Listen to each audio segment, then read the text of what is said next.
ماہ شعبان جب داخل ہوتا تھا تو فرزند امام حسین امام زین العابدین علیہ السلام، جن کی خود ولادت 5 شعبان المعظم کو ہے، ایک اور صلوات بھیجیے گا مولا سید الساجد زین العابدین علیہ السلام کے نام پر، اللہم صلی علی محمد و علی محمد۔ امام اپنے اصحاب کو جمع کرتے تھے اور فرماتے تھے کہ کیا تم جانتے ہو کہ کون سا مہینہ شروع ہو گیا ہے؟ احساس دلاتے تھے امام اپنے اصحاب کو، اور فرماتے تھے کہ رسول اللہ صلی اللہ علیہ وآلہ وسلم یہ کہا کرتے تھے کہ یہ میرا مہینہ ہے، شعبان رسول اللہ کا مہینہ ہے۔ اور اگر آپ شعبان کے اعمال کو خلاصہ کرنا چاہیں تو 3 اہم ترین اعمال ہیں۔ واجبات تو انجام دینے ہی ہیں چاہے وہ کوئی بھی مہینہ ہو، لیکن مستحبات میں اہم ترین 3 ہیں: روزہ رکھنا، صدقہ دینا، استغفار کرنا۔ تمام اعمال خلاصہ ہو جاتے ہیں شعبان کے ان 3 امور میں، لیکن شعبان المعظم کا روزہ، اس میں خاص ایسی روایت ہے اور ایک ایسا لفظ ہے کہ جو حتیٰ رجب المرجب کے روزے کے لیے بھی نہیں ہے۔ امام نے اس روایت میں فرمایا کہ حضور اکرم صلی اللہ علیہ وآلہ وسلم فرماتے تھے کہ یہ میرا مہینہ ہے، اللہم صلی علی محمد وعلی محمد، بس اس ماہ میں روزہ رکھو رسول اللہ کی محبت کی خاطر۔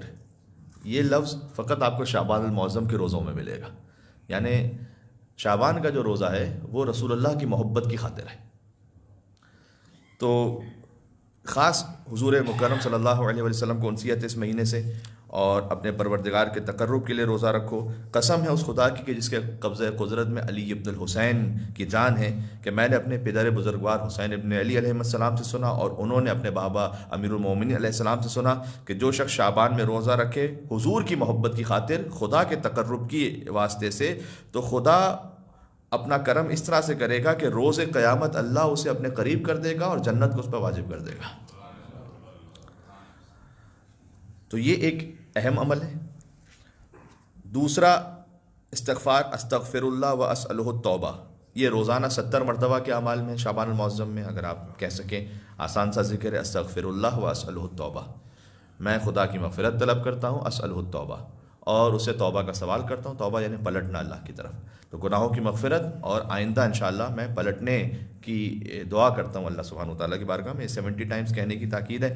ایک اور فقرہ بھی ہے 70 ٹائمز، لیکن وہ تھوڑا سا طولانی ہے، تو بہتر ہے کہ آپ اگر اس فقرے کو ڈرائیو کر رہے ہیں، آپ آ رہے ہیں جا رہے ہیں، آفس میں ہیں، کہیں اور امور میں ہیں، شعبان المعظم میں روزانہ کہہ سکیں استغفر اللہ و اسألہ التوبہ۔ تو ایک ہو گیا روزہ رکھنا، استغفار کرنا۔ صدقہ دینے کے لیے حدیث ہے کہ جو اس ماہ میں صدقہ دے، چاہے آدھا خرما ہی کیوں نہ ہو، خدا اس کے جسم پر جہنم کی آنکھ کو حرام کر دے گا۔ تو اعمال سمٹ کر آ جاتے ہیں ان 3 امور میں: روزہ رکھنا، صدقہ دینا، استغفار کرنا۔ یہ کثرت کے ساتھ انجام دیجیے شعبان المعظم میں۔ بات کو تھوڑا سا اور آگے بڑھاتے ہیں، مل کے صلوات بھیجیے گا محمد وعلی محمد پر، اللہم صلی علی محمد وعلی محمد۔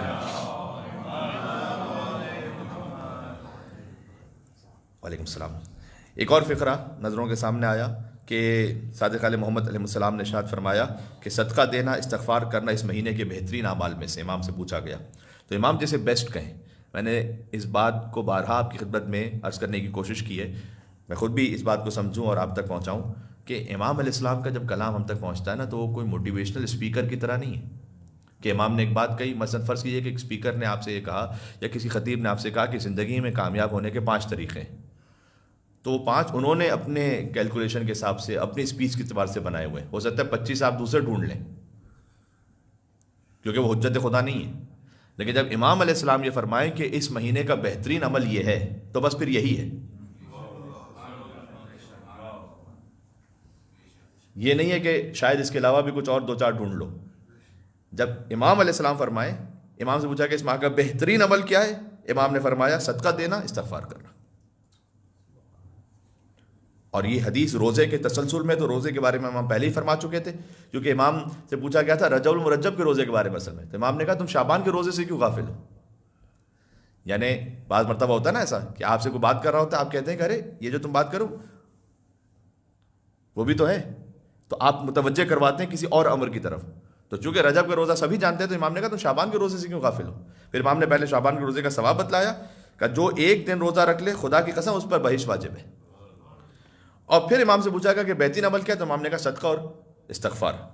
اور صدقے کے بارے میں جیسے میں نے کہا کہ آدھا خرما ہی کیوں نہ ہو، اب آدھا خرما اس وقت کی مثال دی گئی ہے۔ جتنے بھی یہاں پر صاحبان استطاعت تشریف فرمائے، میں آپ سے کہوں گا اگر آپ فرض کیجئے کہ $200 دے سکتے ہیں، آپ 250 دیں، تھوڑا سا بڑھا کے دیں، اضافہ کر کے دیں۔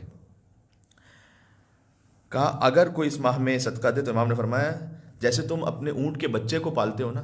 تو عربوں کے لیے مثال بہت ملموس مثال تھی، کیونکہ اونٹ کا جو بچہ ہوتا تھا اس کا وہ بہت زیادہ خیال رکھتے تھے، اس لیے ان کو پتا ہوتا تھا کہ یہ سارے سال کا سرمایہ ہے ان کے لیے، اور ساری زندگی کا بلکہ سرمایہ ہے ان کے لیے، اور ان کے ساری زندگی کے شاید رزق کا اہتمام ہو جائے گا اسے کہ تو اونٹ کے بچے کو بہت اہتمام سے پالتے تھے. تو امام نے وہ مثال دی کہ جیسے تم اپنے اونٹ کے بچے کو پالتے ہو، جب تم صدقہ نکالو گے شعبان المعظم میں تو اللہ اس صدقے کو پالے گا یہاں تک کہ قیامت میں اپنے مالک کے حوالے ایسے کرے گا کہ احد کے پہاڑ کی طرح ہوگا.